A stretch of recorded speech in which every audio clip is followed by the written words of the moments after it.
Hi, we are here once again, just like we will be every day. And no, this isn't a Groundhog Day moment.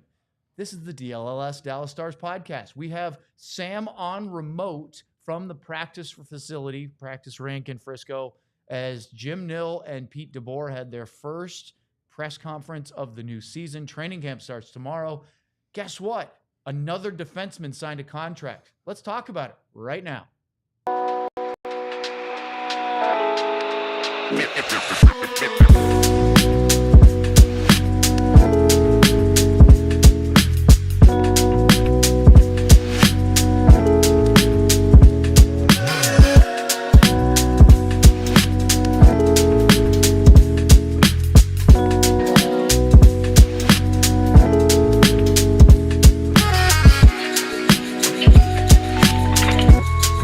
It is a big day. We are finally back at the rink talking to Jim and Pete DeBoer today. But in case you missed it, here's what happened on the latest DLLS podcast. The group, meaning Esa and his representatives, wanted a little bit more. I look at him kind of like I look at a guy like Connor McDavid. So he's got some finish in his lingo. I'll just have him mix in words every once in Razor's a while. never finished.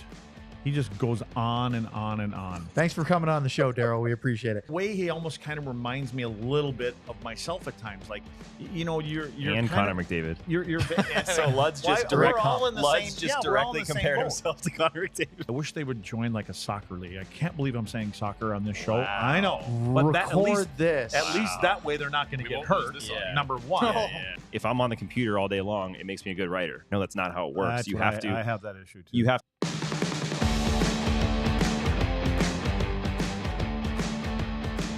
It's Wednesday, September 18th. This is the DLLS Dallas Stars Podcast alongside Craig Ludwig. I'm Owen Newkirk. Sam Nestler is live from Comerica Center in Frisco as the Stars just had a press conference with the GM, Jim Nill, head coach, Pete DeBoer. We'll get into that. Boy, you just watched that open today, and it seems like we are absolutely falling off the rails at every moment. Well, we are. First off, it's funny. I look at that. I don't really watch that stuff that much. I just watch that, and Sam is a little guy. Like he needs to. You want to give him a couple put books that to sit chair on, up a or something. booster Yeah, seat? Give him the phone book. I don't. People don't know what a phone book is anymore, but because when he does these remote things, he's sitting right up in front of the camera, so he looks like he's a big dude. He's not. His nose is kind of bigger, but he's not. Look, that's a pot calling the kettle black right there, ain't it? Go ahead. I'm going to say that before you can. It's good to see you, Sam. Hey guys. So where are you right now? I am at the Frisco practice rink Well, we knew that. with my beautiful background Looks here. like one These of the nice- toilets on the concourse. Yeah, Brent Severin told me that I asked him where the best place to do this was, and he said the toilets are pretty nice. They get good Wi-Fi, so that was option B if they kicked me out of here. But yeah, at the rink, it's been a fun day, and I just so happy to be back, man. This is a big deal for Sam, and we'll talk about the press conference in a little while, but Sam was covering the Stars a couple seasons ago for another publication, which summarily, I believe, ran out of funding. And so this was sort of a chance for him to see all the people that cover the team regularly for the first time in what, couple years, Sam? Yeah, it was. I think I came in 2022 and stayed till the end of 2023. So it was actually only a year and a half, but it feels like a lot longer. Yeah, it's good. Oh, that's right, because it was December of 22 where you guys didn't get through that as that company, and then you were doing your own Substack for a little while. Yep. So it's That's been right. So- similar to Sean. It's been a windy road. So Sam, when you're covering a team like Dallas, I don't know if you call it remotely or whatever, but how often do you actually get in to physically see that team and talk to players?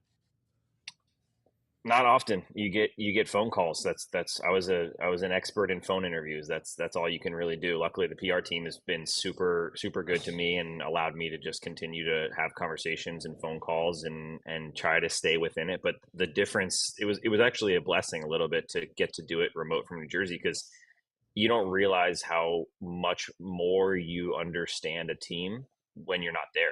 When you're not there, it's so different. You get to watch every game. I could watch every game 3 times and you still don't get the same aspect the same visualization, the same understanding of what the coaches are looking for. And that's just been apparent. Just one day being here is already different, just talking to Pete and Jim. And I'm just excited to bring that level of coverage back. This is an interview with Sam Nestler today.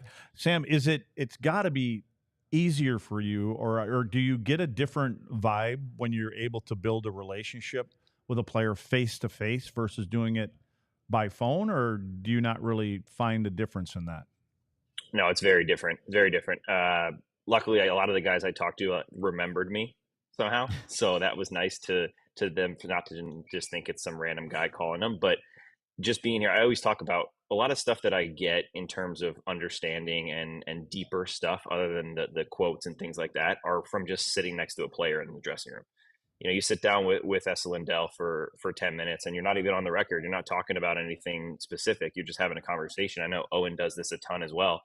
That's when you get the really quality stuff. That's when you understand the players. You understand what may be going on. You know, maybe a guy's in a scoring struggle, and that's when you really can see deep what's going on mentally with them. So it's just been huge for me, the difference. It's kind of alarming to see, you know, that the team has had coverage from so far away for so long, and now we have, it's just the amount of people that were in that room today is just fantastic. I'm so excited that the coverage is going to be so much bigger, not just with DLLS, but all around the world here. You know, Letty, you mentioned that Sam's not really tall, and it's funny because I was thinking about. Is that what I said?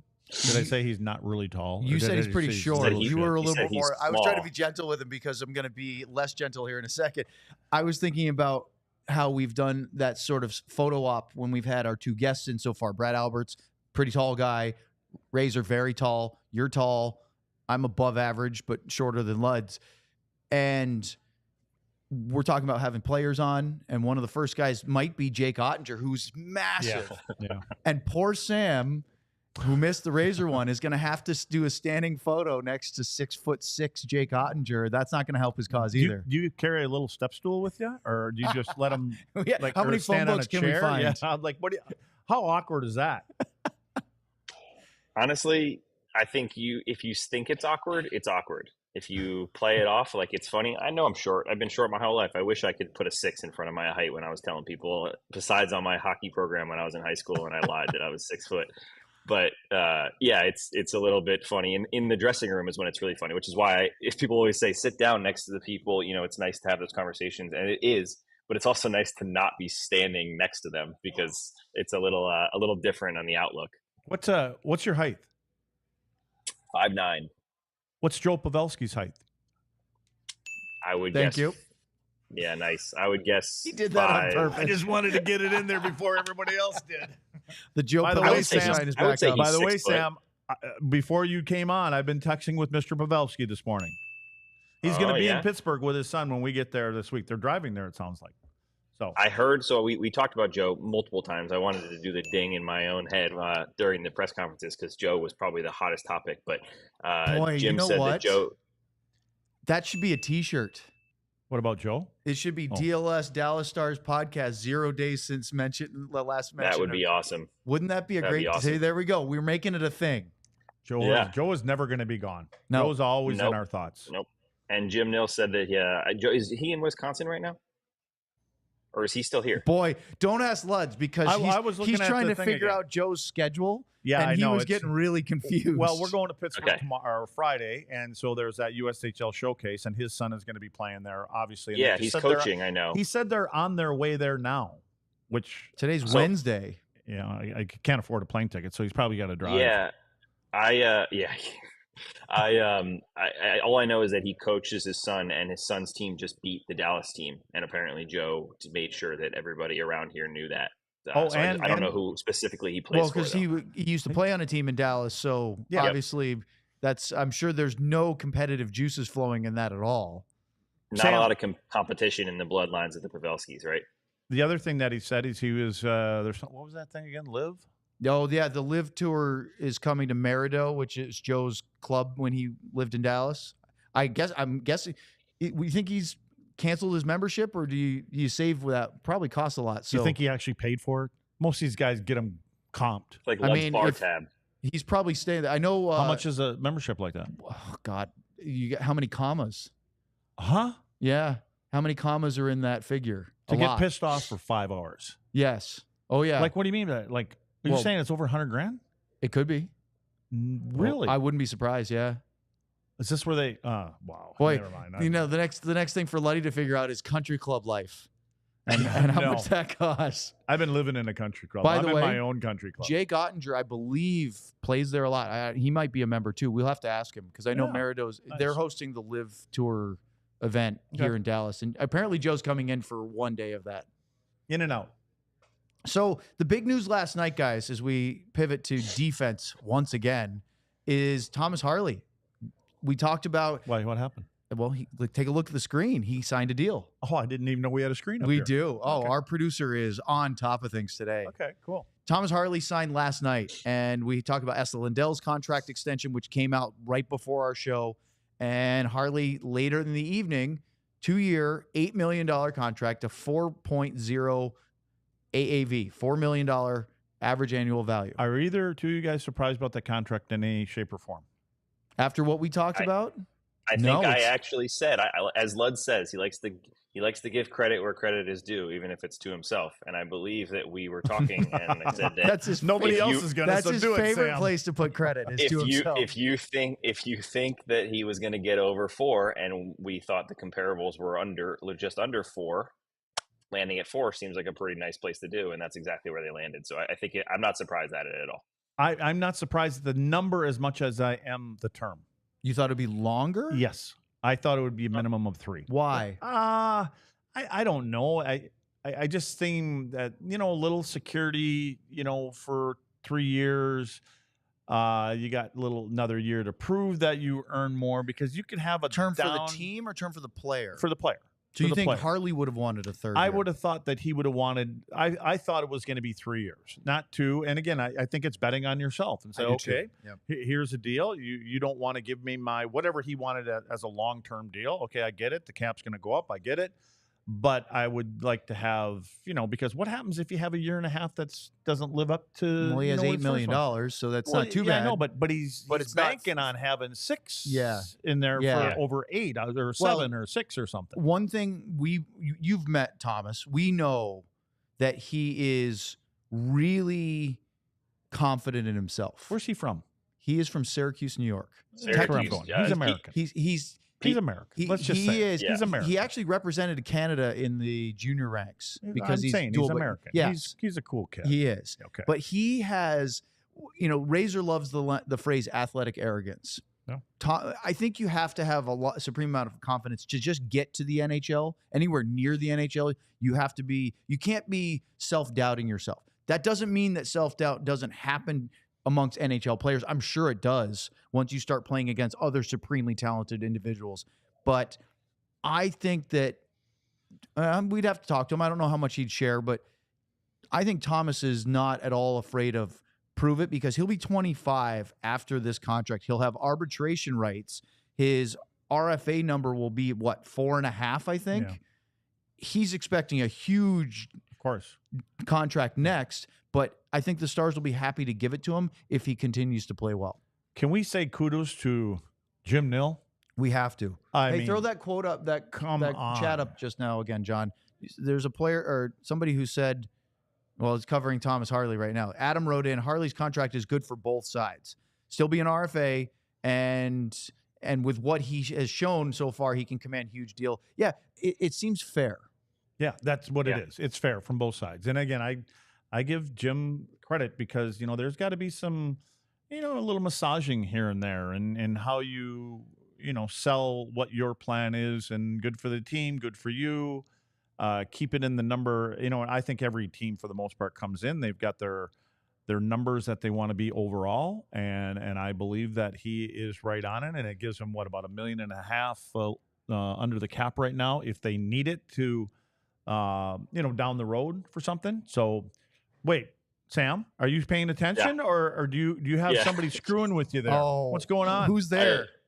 No. I have. It's just funny because players are walking up and down doing their media day. So I'm just making sure I'm not talking about someone. Did he as just they're say this walking player? down the elevator? These players. Oh, these No, players. he's These trying. players. He's just checking to make sure he's not ripping Thomas Harley as he walks by and goes Yeah, hello. it was Harley and Maverick Bork 2 seconds ago. Okay, so well, I'm there you just go. making See? sure that- He's in the but I'm action, also- lads. He's on the scene. Hey, tell him I'd like him to walk across the street. We want to talk to him. Can you go chase him down? across the street. Yeah, well, You guys are across the street. well, maybe if they were at the AAC. Yeah, wow. Just tell him to come on Yeah. down. You know, Come it's downtown. interesting that you brought up the number, though, the cap room, because I was looking at Puckpedia for the breakdown of the salary cap, and they have the Stars a little bit lower, and I wanted to see why, because they say that after the signing, the Stars have about $693,000 in cap space, and they say, well, that's really low. Well, what did they do? They put in Matej Blumel at 775 and Oscar Beck at 770. That's 14 forwards on that roster. And that's just their thought of who might be there. But think about that. Last year at this time, the Stars carried the minimum 12 to start the season up front. And I think they started with 12 and 6, maybe 7. I'd have to go back and look. Because they were so tight against the cap, they tried to bank it. Here, they have room to add a 13th and or 14th forward if they wanted to. 7 defensemen. They could even add an 8th and take a forward away. The point is, you mentioned $1.5 million. There's some wiggle room, and that's why Jim Nill did what he did. It's also why they had to trade away Radek Faksa, was they needed to clear up that $3 million in space to be able to fit this all in. Yeah, and again, this isn't done this year. This didn't all come about this summer, and I think that's what all of these teams have to do now. Is you have to have your crystal ball, and you've got to be able to look into the future and know where you are, know where your picks are, where your draft picks are, where your players that are about ready to be in 2 years versus 1 year, and it's a juggling act. And we've mentioned some of them players that are going to be coming up, and we talked about them ad nauseum probably for some people that they're gonna want some money coming up in the next 2 or 3 years. And we'll get into that as well. We have some talks about Jordie Benn and others that we'll get to. What about Jordie? We'll do that. All right. We'll talk about the Jakeoettinger extension that got brought up briefly. But first, Sam, we have a new sponsor. Oh, we do, and it's hilarious that I get to do it from here. Roback, RHOBACK, Roback Activewear. It's quite simple. I was doing some research to figure out what they do. Best fit, best feel activewear out there. Quality of the gear speaks for itself. Their performance polos perform better in the heat than any other polo. They're moisture wicking, so the polo won't stick to you. They have such a nice stretch. You feel like you're lounging in your pajamas. You can work out in them if you want to, although I'm not sure who would work out in a polo, but you can. Their everyday shorts are the perfect combo for a day on the move. They look clean, but they also have the comfort of the elastic waistband. Again, perfect. With fall right around the corner, what better way to prepare for the season, even though fall in Dallas maybe might be a little bit more delayed than other places, than adding one of their incredible performance hoodies to your closet. They're the softest items they have, and you won't want to take them off, even in this Dallas heat that we just talked about. Performance polos, performance hoodies, everyday shorts, whatever you need, that's what they have. If you want a perfect blend of comfort, style, and versatility, and let's be honest, why wouldn't you? Who doesn't want that? Use the code DLLS20 on roback.com for a generous 20% off your first order. That is roback.com, RHOBACK.com. 20% off all polos, all hoodies, all shorts. Make sure you use the code DLLS20 and check them out. They'll have you ready for whatever travels or activities you have coming up. Roback. Maybe we'll get some samples. Some swag? Yeah. Some I would like shorts, that. polo, try it out. They sound nice. Show it on the show. I'd be happy to do it. Well, one thing that we have been talking quite a bit about is Indeed, and there's a reason for it, because it is the best place to hire out there. Use Indeed for all of your matching and hiring platforms with over 350 million global monthly visitors, according to Indeed data, and matching engine that has and continues to help you find quality candidates fast. You can ditch the busy work, use Indeed for scheduling, screening, and messaging, and you can connect with candidates faster. Plus, it's higher quality. 93% of employers agree Indeed delivers the highest quality matches compared to other job sites, according to a recent Indeed survey. look, we don't hire a lot of people on this show, right?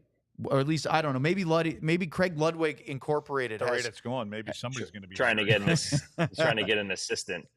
but if you do, you should use Indeed. They leverage over 140 million qualifications and preferences every day. Indeed's matching engine is constantly learning from your preferences, so the more you use it, the better it gets.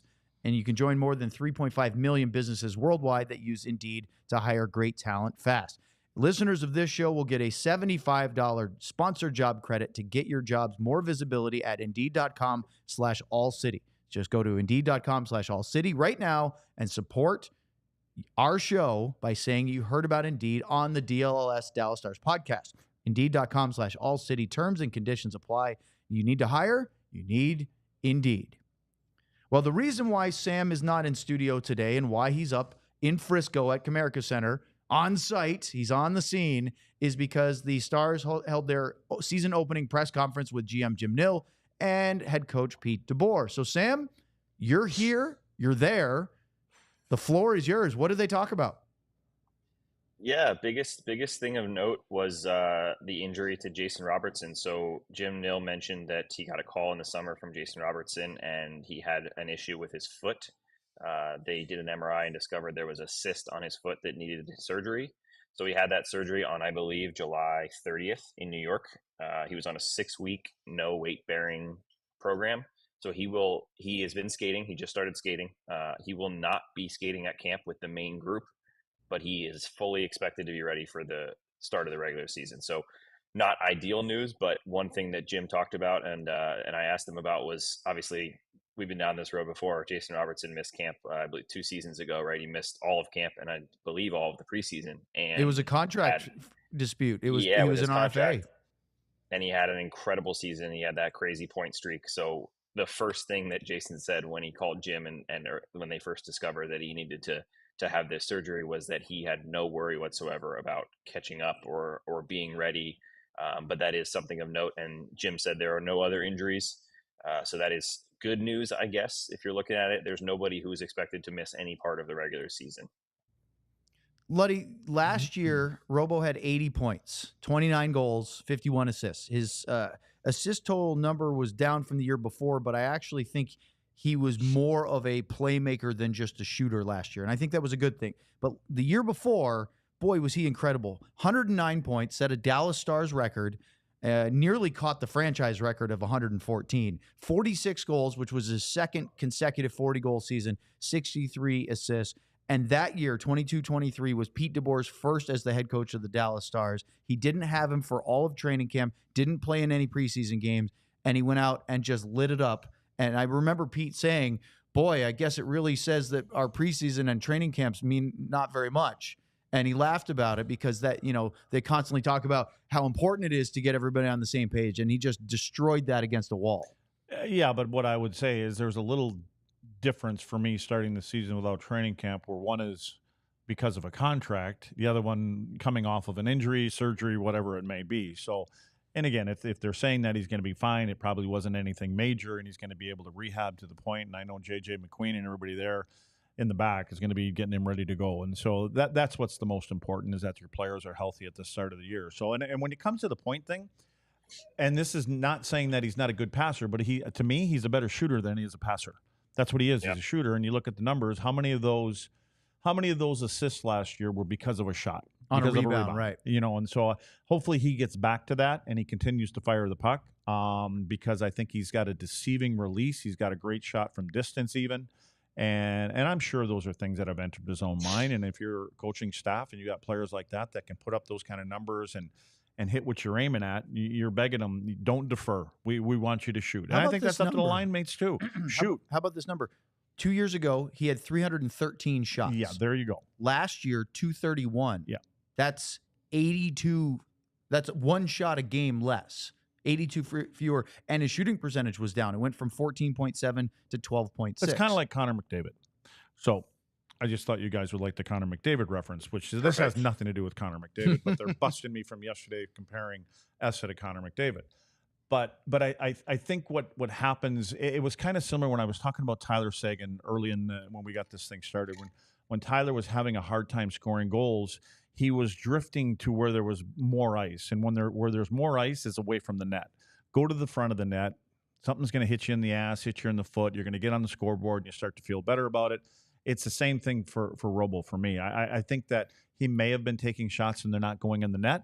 And the last thing that you want to do is stop taking shots and start to defer when you have the ability to score goals like he does. And I don't know where Ovi is. Where's Ovechkin when it comes to shots per year? And again, I know the majority of them now are coming off the power play, but I'm going to continue to try to talk as you both are just sizzling on your computers right now, looking to see what Ovi's shots were. Oh, but, I'm ready for you. okay, what was I'm it? not. So last year, Did he hit 370? no, 272 last year. He Okay. played 79 games. Then who's in the top of the league when it comes to shots? Well, I can give you that I'm too. sure but one of you two. This is a race to Ovechkin's- see which one gets there. Ovechkin's best Sam's not ever paying year. attention. He's looking around in the bathroom. How about this? 08, I'm not 09. looking Again, at this it. was his 4th season. He had 528 shots on goal.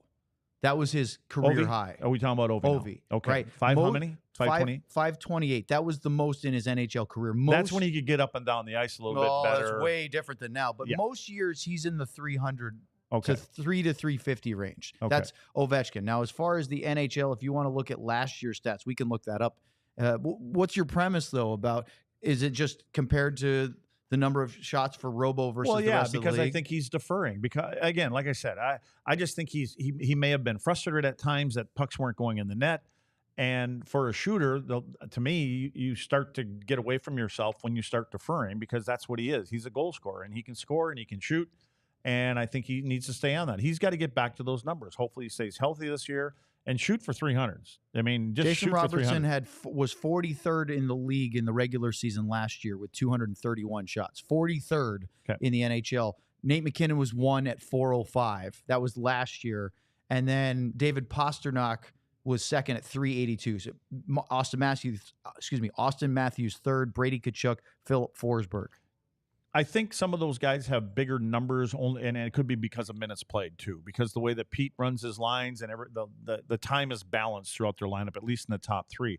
When you're talking about McKinnon and guys like that, they're on the ice a lot. They're on the ice all the time. Robo the year before was 9th. So 43rd last year, Yeah. 9th. I mean, he was flinging pucks. 313 shots is a lot more than 230, and he definitely took a step back in that regard. Yeah, so hopefully he gets back to firing the puck. That's just my thought. I think he needs to get back to those numbers, and who cares about the shooting percentage? There's so much talk about players' shooting percentage and things like that. Do you think Ovechkin cares what his shooting percentage is when he's 45 goals or whatever it is away from Wayne Gretzky? We should probably have that conversation on another segment. Talk about Ovechkin and could he get to Gretzky? Will he, and when will he do it? Because there was a time last year where I watched him play here in Dallas. And you thought, no way. No didn't chance. You? I was And the then same. he scored, Yeah. and he had been on a huge drought against the Stars, and then he ripped off a He big got like end of- 20, 22, 23 goals in the last yeah, 35 and now games or all of a something. sudden he's back on. Yeah, he's 41, 44. Yeah, we'll have to something look it like up. that. But I don't think he's going to get there this year. I know we'll have this conversation Yes, later. we I should think do it's going that. to be 2 years from now.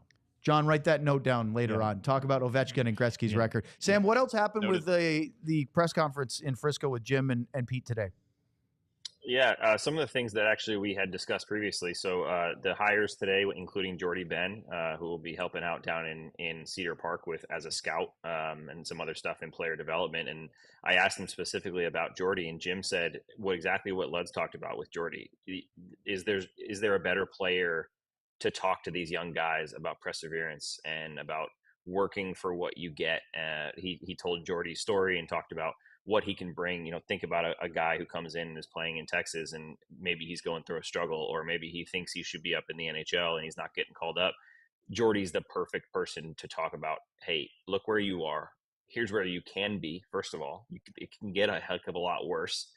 And second, here's what you need to do to get to this point. And I think that was important to talk about why they brought him in. Obviously, he's got the connection with the team and with Jamie. But it's a big one for them to have someone who's in that role that can bring that aspect to those younger players. So for those that are listening that aren't sure what Sam's talking about, just to set up, because remember, Sam, there's always people that haven't heard the news yet. The Stars announced hockey operation additions this morning. Jordie Benn was added to the department as a player development assistant and an AHL scout. They also added Bob Emery to join the team as an amateur scout. former Texas Stars defenseman and would be a hybrid, played forward a bit, Matt Mangine, as a pro scout for the organization. And Roy Nelson has joined the hockey operations department as a physical therapist. So those were the announcements today. And there's a bunch of things about having Jordie under the umbrella of the Stars hockey ops. One is he's local, right? He bought a house in Dallas a long time ago when he was playing for the Stars in the NHL, and I believe is still here. Now he's been growing his family over the last few years. They have a couple of kids. I think his wife is American, even though Jordie probably had his green card a while ago. But look, Ben Bishop, great guy to have in the organization. He's based in the St. Louis suburbs. So having Jordie, who can get to Cedar Park in a car really easily, is very convenient, not just having a guy who has to fly in here and there. You know, look, having Bishop around, Rich Peverly, having guys that can fly in to do player development, very, very important. And they're both big assets to the Stars. But having Jordie locally, I think, is a really good thing. Yeah, like Sam said, it's about his journey, what it took. And it's more about the hard times than it is probably everything else. And what you had to go through a number to be a number 7 or a number 8 or get sent down or not know where you're going to go next. And to be able to talk young players through that from been there, done that standpoint, I think it hits home a lot better than having Sergei Zubov go talk to him, you know, because he hasn't been there. He hasn't done those kind of things. He just was a great player. And Jordie can relate, I think, and when you get to know Jordie's demeanor, and he's just a calm kind of guy, and you know, and he's done everything. He's fought. He's played in top 6. He's been in the bottom 5 or 6 or 7. You know, and again, the travel, and more importantly, is just being able to have a positive outlook on your time in the minors, or you got to go back to juniors for another year, and it's going to pay off. And here's the mentality, here's the attitude you have to have when you get sent back down, and how you have to handle that. And if you handle it this way, it's going to make a point to certain people that you don't want that. And so, you know, and how to cover up some things. So I just think it's when you have those kind of players that are available and have the personalities that they do, it's a win-win. You know, not yes for management and the team and things like that, but it's really a win-win for the players that they're counting on that need to learn those lessons, and people can walk in and talk them through it. Sam, anything else that Jim talked about with Jordie, or do we want to move on? Well, hold on, put a pin in that. We'll talk about the contracts with Jamie. Put a pin in yourself. And how having Jordie affects things, and of course Jakeoettinger as well. But Luddy, it's your turn to talk about FOCO. FOCO. F-O-C-O. FOCO. That's how Sam does it. So I would just spell it out for everybody. Get fitted out in the best sports gear around. Hoodies, shoes, signs, bobbleheads, and everything in between. Going to a basketball or hockey game. Basketball, not so much for me, but, you know.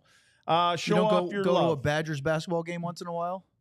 No. No, never? No b-ball for me. No, none? All right. Nothing. Not even the Mavs? Okay, let's move on. Show off your love. I have been to a Mavs game, sat on the floor. See, I haven't done that. Free tickets. Wow. Yeah, free tickets. See? Again, never went to another game. How to get you to an NBA game is to get free floor seats. No, I will not go. Not even now? Not my thing. That was... I don't know anything about it. And let's talk FOCO. Let's talk FOCO. Okay. So, your love with team-branded friendship bracelets. You and Owen, Sam, you guys got the friendship bracelets yet from FOCO? We haven't gotten it yet. I haven't delivered still yet. waiting. Okay. I'm waiting for my Our Snuggie. producer, John, has them. Whether it's jackets, beachwear, or even overalls, which I love that. I used to grow up with overalls. There are the shorts. And we don't have a picture of the overalls. I wish we did. What did you call them? You call them bibs. Yeah, bibs. So, Sam, I know Anybody overalls, ever but heard overalls called bibs? you ever heard them? Cool.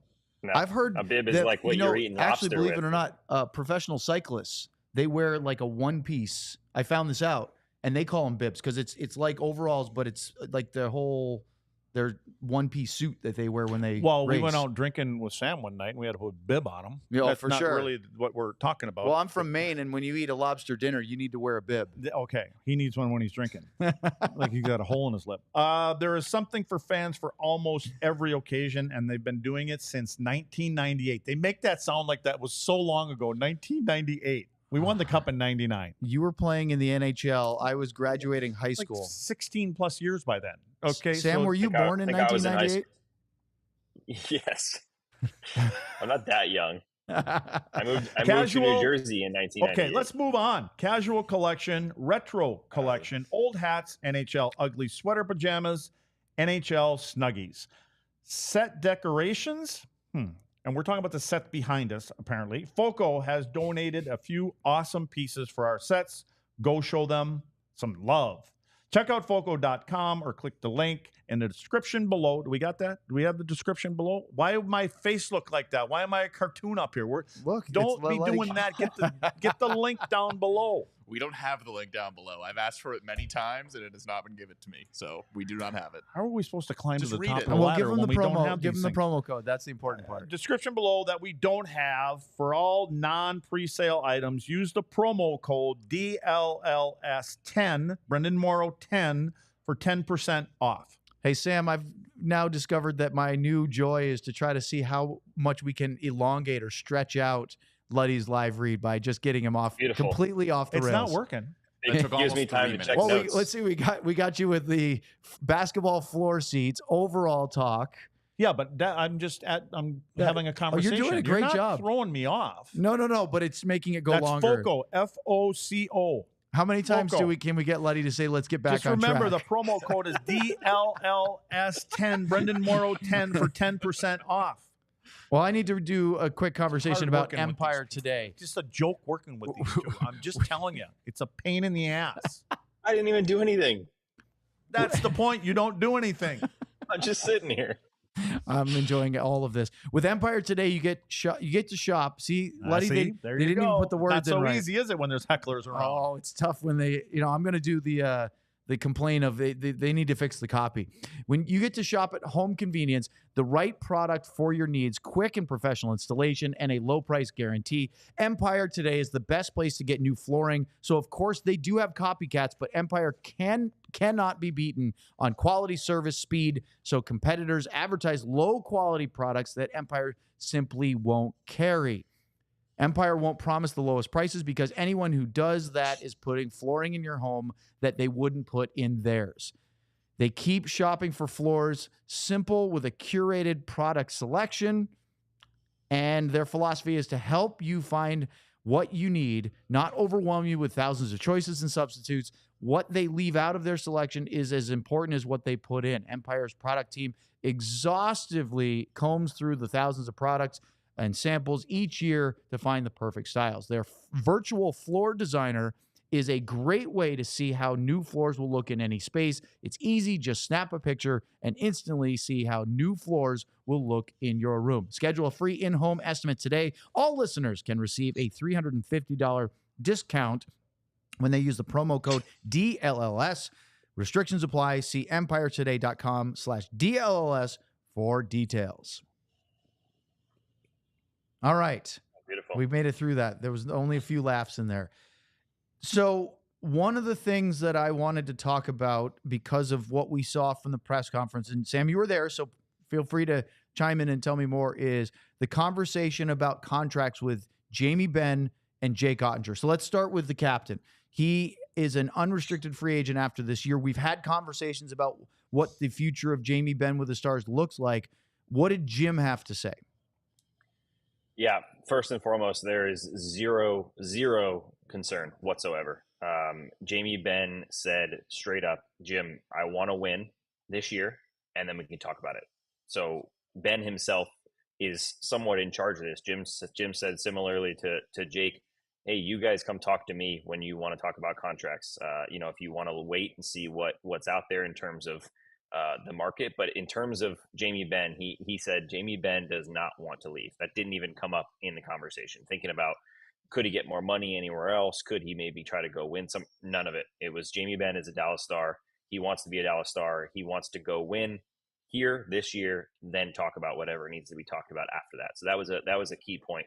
The other thing he said for Jamie Benn is when you start getting to that age, the big key is, are you still performing at that level? And as we've seen, Jamie Benn is performing higher than he was, in previous seasons with the whole Renaissance, obviously performing at a high enough level on the ice. And then he's an excellent captain, favorite in the room and all that stuff that he should be off the ice. But Jim actually mentioned that Jim's been here all summer, obviously working in this building, and he says every day he comes in and there's one guy in the weight room, and that's Jamie Benn. Jamie Benn didn't leave in the summer.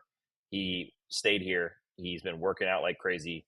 He trying to stay in the top shape so he can not only compete at the highest level, but also play with this young, fast team. Because we've talked about it before. We don't want any of the guys to be slowed down. As people talked about Joe Pavelski. Obviously, we talk about Joe Pavelski all the time. But one thing that Joe had issues with was keeping up with the speed. Hey, where's the ding? Of the game last season? John's not paying attention. And so that's a key point with Jamie is keep making sure that he gets to the level that he needs to get at to be able to perform at that. So for Jamie Benn, I think there is zero concern whatsoever in terms of signing, both from Jim and from the player. What do you think about not worrying about Jamie Benn once once he gets to a contract? Well, yeah. Here's why. He's been making $9 million. Well, yes, he has a career earnings of over $100 million. But more to the fact of, and this is where I wanted to throw it to Luds. We aren't that far removed from the inflammatory conversation with Sean, who's not here today, but he broke that story. Jim Light's talking to Sean about how effing horseshit both Jamie and Tyler were specifically, but it was a lot more of that. And there were tons of media. It was a game day the next day, I believe, if I remember this correctly. And Tyler handled it very well in the media because he had been used to being in that spotlight. And Jamie, we know, doesn't like the camera nearly as much. And he answered to it, but we go from that where obviously they said all the right things. They said it's about our teammates. It's not about the hockey office or the front office in any way or the ownership or anything like that. But to go from that to now where you're at, Jamie Benn doesn't want to leave and wants to be a Dallas Stars forever. How much credit does Jim Nill have for getting his captain to a point where that's not the main issue? Well, I will say that I've been on both sides of things when players get called out, whether it's publicly in the room. The public stuff isn't so bad, to be honest with you. It's when you get called out in front of your own teammates. And I will say that I have done it, and it's been done to me where you are forewarned at times, and you kind of know what's coming.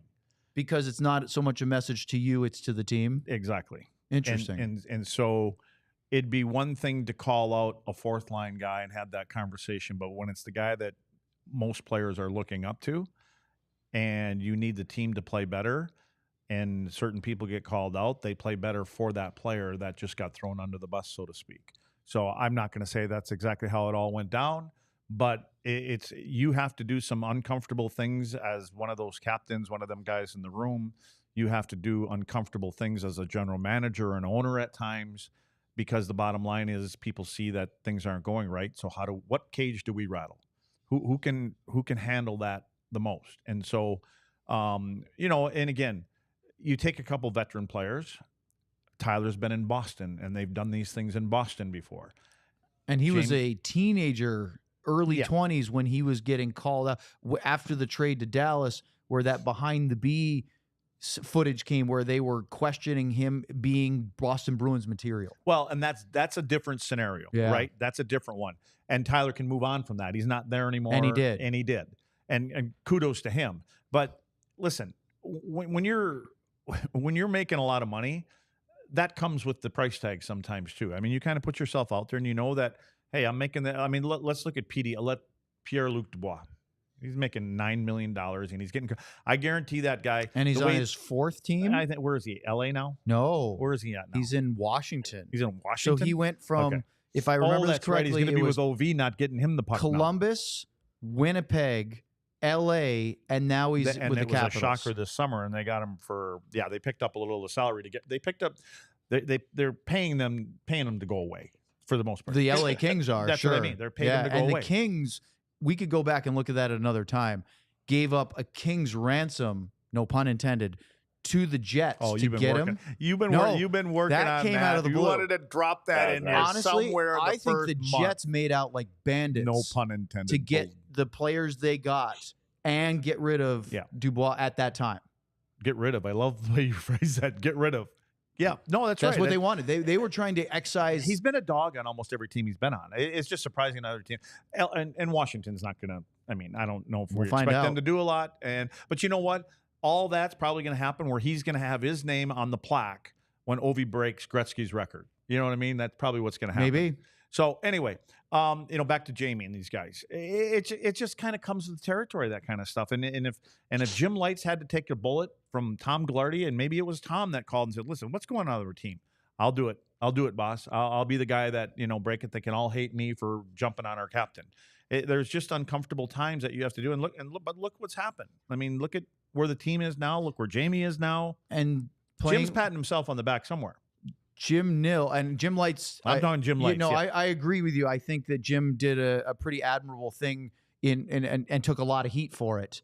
That's the admirable part. Not so much doing it, but protecting his owner. Mm-hmm. But here's what I really think: Jamie Benn's transformation in this stage of his career, right? We always talk about players having to refine themselves or adjust their game as they age, the ones that really wanted to play for a long, long time. And Jamie's done that. We talked about how in the past, I think the change in coaching was very good for him, getting DeBoer and his more to get up and go system, getting Jamie moving, playing with Wyatt Johnston hasn't hurt at all in his career. And play with Wyatt Johnson and get 5 points this year. And what a difference. And Jamie last year would say, "I'm loving hockey right now. I'm having so much fun."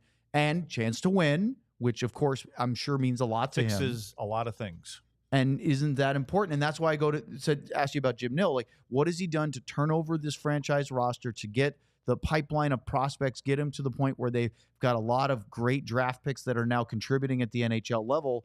And it's not just, there was a time where it was Jamie Benn, Tyler Seguin, Alexander Radulov, or Jason Spezza, and nobody else.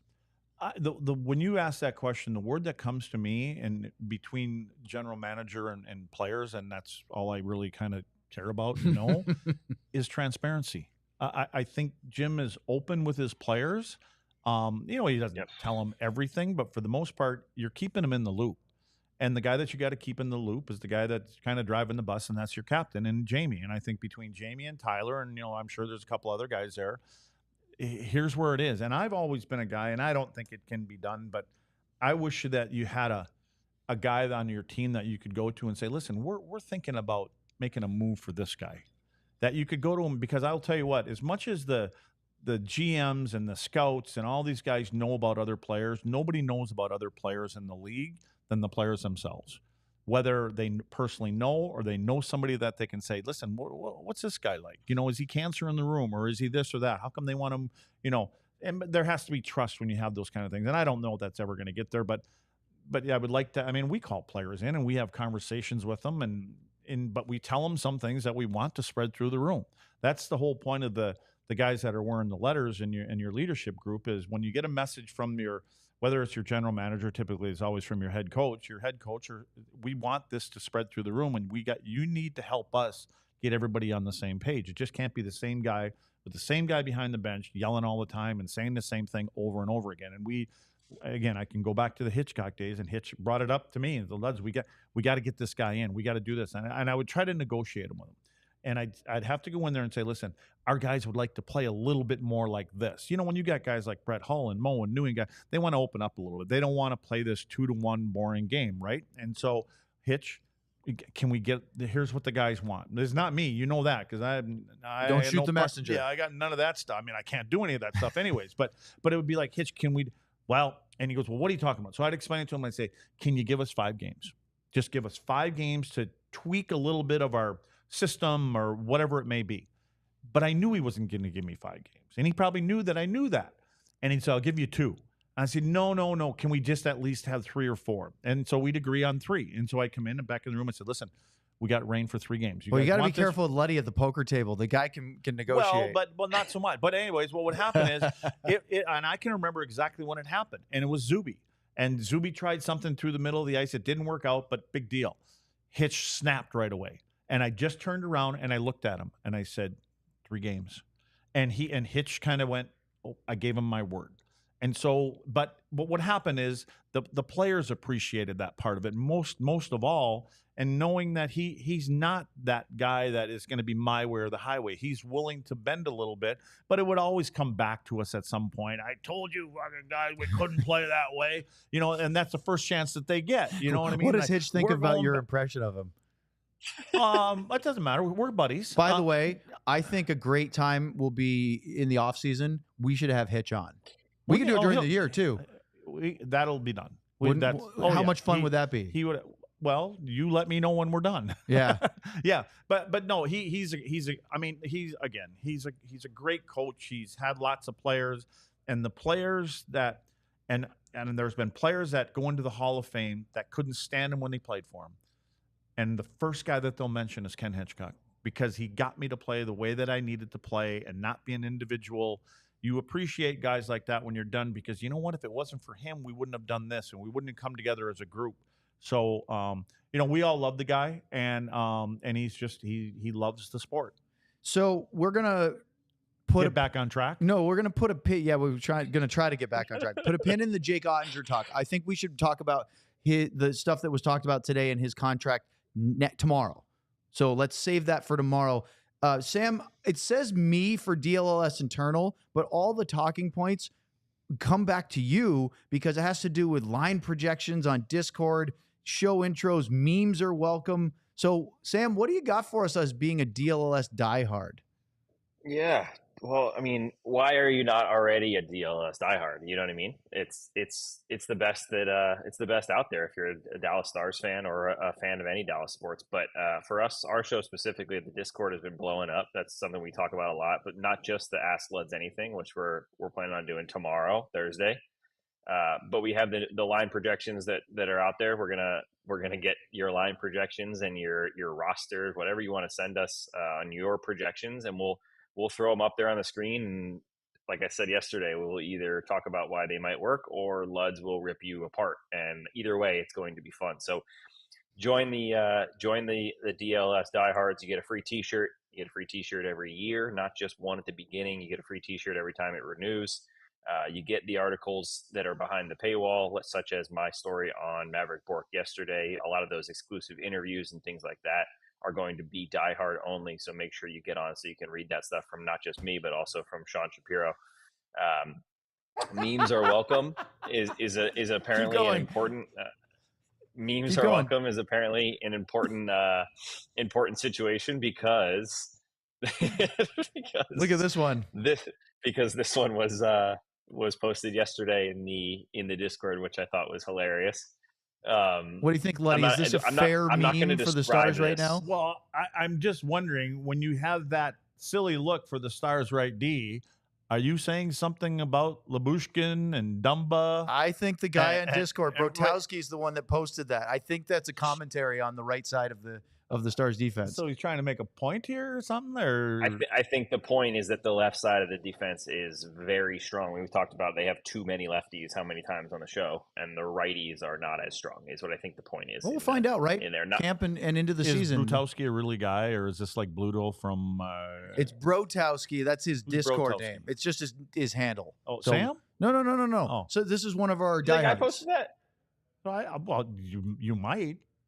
No, it's true. You might, but no, he'd do it under his name. Brotowski. Yeah. Good job, bro. No, but I did see Dumba today, and he was a hot topic in the press conferences. That's specifically. Any watch party? Let's get to this one. This is more important. Go ahead. Edward Elric. Any watch parties this season? What do you know? Because I don't know anything yet. I know we're planning on them, but we don't have. I'm going to have 82 of them. I don't think they're scheduled yet, but. Oh, well, we've been. John? I believe the plan is at some point to have them. I was told, I don't know what I'm allowed to say on or off the show. So eventually, yes, we will have Okay, them. well, let's not be still talking about this in game 20, okay? Yes. We should have at least one every 10 to 15 games. By the way, Luddy showed me a photo from somebody that texted during Sam's DLLS. That's our alumni trainer. Oh, is That's Andrew. Yeah. He must be listening. Good job, Andrew. So Andrew, the Stars alumni trainer, sent a photo of him standing next to Jake Oettinger, and he said he's 5'9". The photo with Sam won't be that bad, and it made me laugh. It actually doesn't look. That's a camera thing, though. I think he's standing closer to the camera, so it's that parallax view a little bit. And his beard is longer. Maybe. Yeah. All right, let's get to our NHL lightning round here. Just a couple of quick news and notes points to get to wrap up the show today. We'll start with the worst of the news, and then we'll talk about something a little bit better. Canucks forward Dakota Joshua, who is in that rare breed of power forward, size, skill. I don't know if he's exactly Jamie Benn yet, but he certainly has some of the tools that Jamie Benn can do. Announced that he has been diagnosed with testicular cancer. They found a lump on one of his testicles, he reported the other day. He will not make the start of training camp because he's recovering from surgery. They had to remove the tumor. They got it, which is really good news. And he's also using it to encourage other men to get checked regularly. It's sad news, but it sounds like he will be able to treat this and is expected to return. He said he's hopefully as soon as possible this season. He's working hard every day to rejoin his teammates. I think the big point is what you just mentioned, that how hard does this have to be to not just release this information, but release the amount of information on it that he did. But the importance there is insisting on getting checked, right? This is stuff that happens to people. This happens to NHL players just like it happens to other people. And I think he mentioned how hard this has been for him, not just physically, but mentally. But I think it was very good for him to do it. First of all, amazing that they were able to successfully do it, and hopefully the best in his recovery. And hopefully he's on the ice soon. But I think the big one for him is to have that ability to post that, make that awareness, use his platform and use his level of followers to get that message out there, which I think was really good of him. The next bit of news comes from the Chicago Blackhawks in the Central Division. They have a new captain, Nick Foligno, 36 years old, replaces Jonathan Toews. Boy, Toews was the captain forever. I don't think he replaced JT. Maybe succeeds. There you go. He becomes the next one. But, I mean, Toews will be thought of as one of the great captains in Blackhawks franchise history. But Foligno's been a leader, and in his other spots, his other stops around the NHL, as a guy who's been, it seems from the outside, very respected in the room with his teammates. And he will be the Blackhawks captain, which, it wasn't easy to go away from Toews, but he had to step away because of his own physical health, dealing with trying to keep playing. And I don't know if the Blackhawks will be very good this year, but they will have a guy wearing the seat. And that's exactly why this is a great move, because they're not going to be very good this year. And there was talk that they're going to give it to Bedard. Not now. And you're going to go through, like they did last year. I mean, you're going to go through times of the season where it's going to get shitty. And you don't want to put a young kid in that position right now. And you're going to learn from Nick about how you handle these situations and how he'll talk, and he'll try to talk you through it and take more of the upper road, the high road versus, the frustration. And again, I think Bedard will learn from a guy like that when he does get that. I'm assuming he'll get that.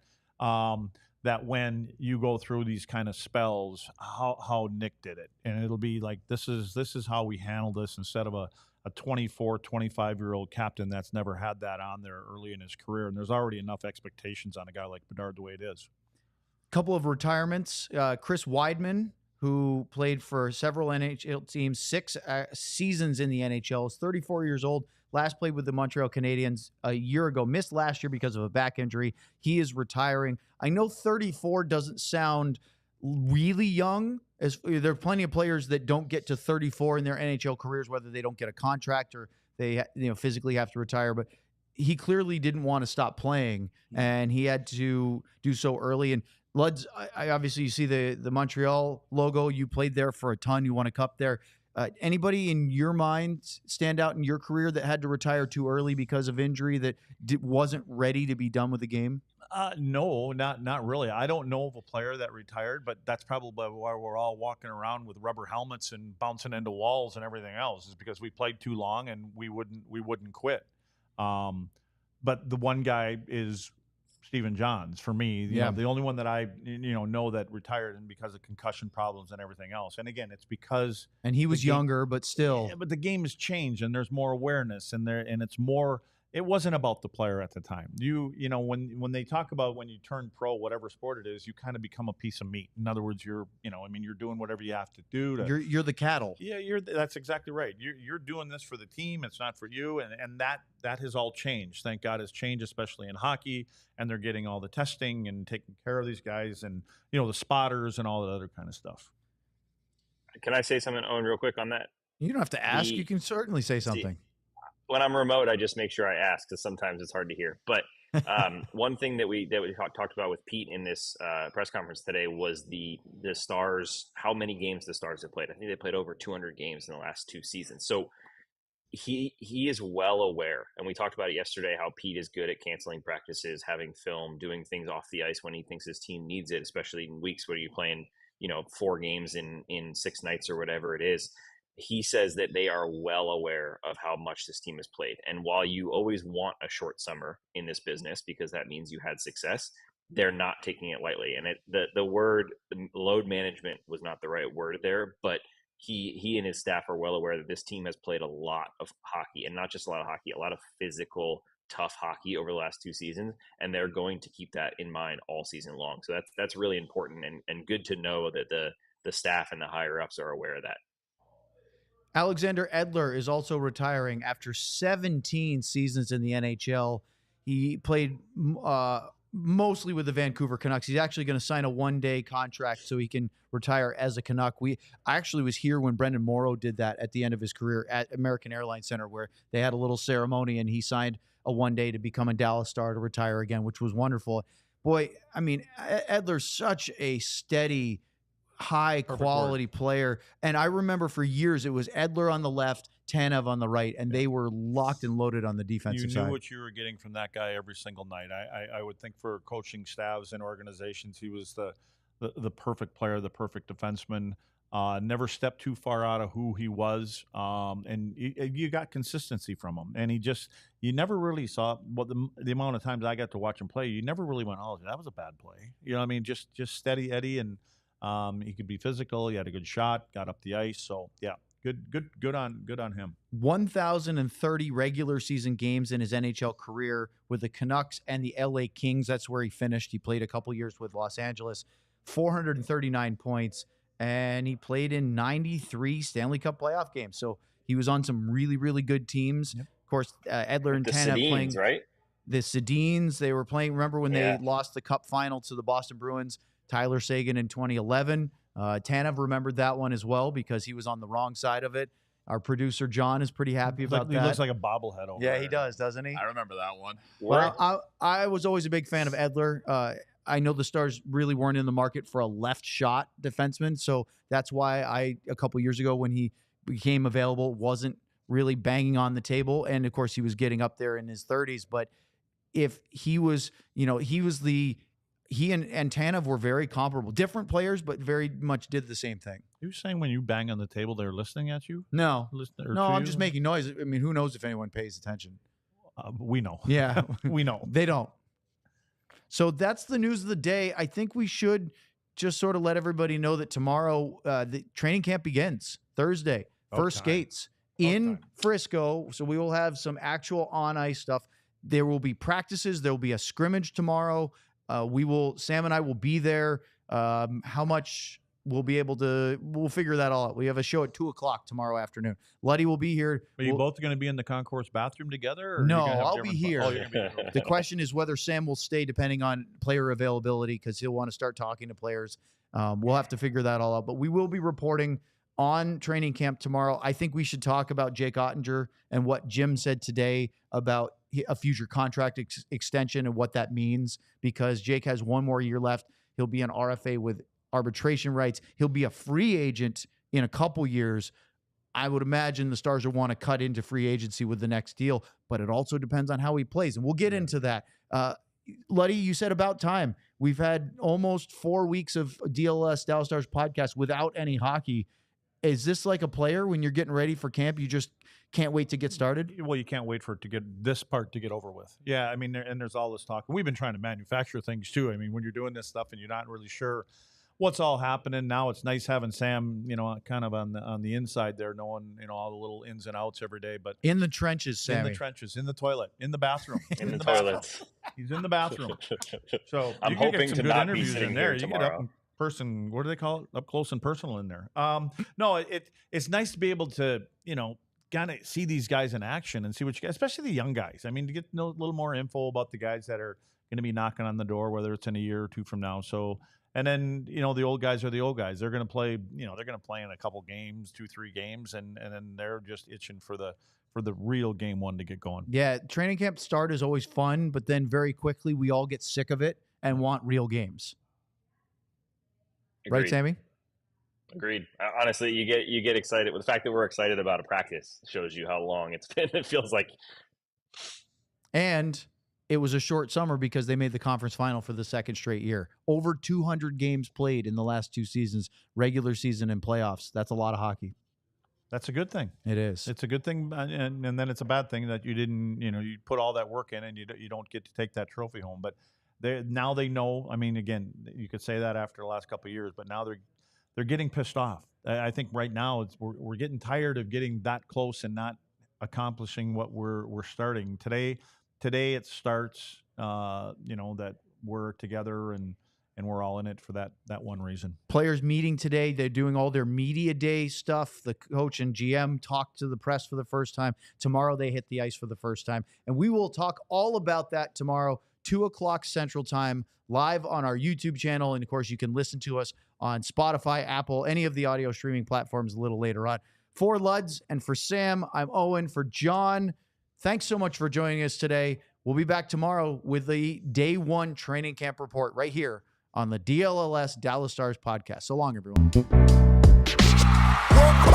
We all silly like the mayor.